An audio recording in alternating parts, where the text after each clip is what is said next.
Hello, my name is Jeremy Ray, and I'm the manager of history interpretation here at George Washington's Mount Vernon.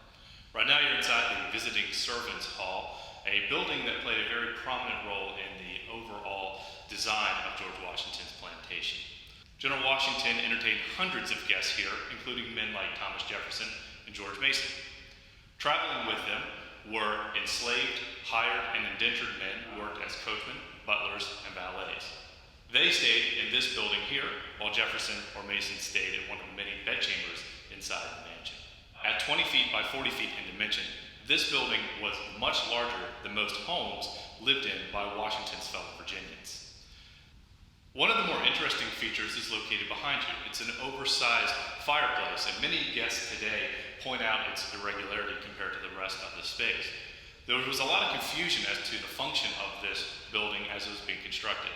General Washington himself was not here overseeing the construction of the Servants' Hall, as he was away serving as Commander-in-Chief during the Revolutionary War.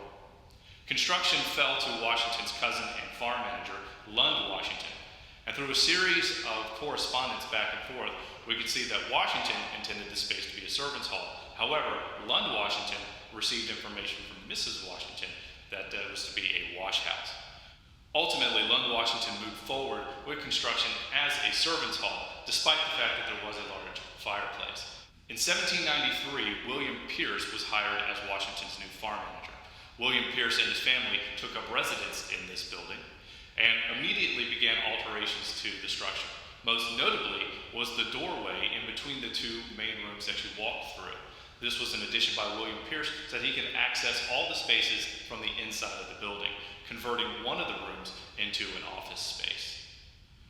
Another interesting thing to note about this room as you look over my left shoulder in the corner, you'll see some original fire buckets with Washington's name and initials on them. These were very important for use on the plantations in the event of a fire on the property, which of course happened during Washington's lifetime with the fire at the stables.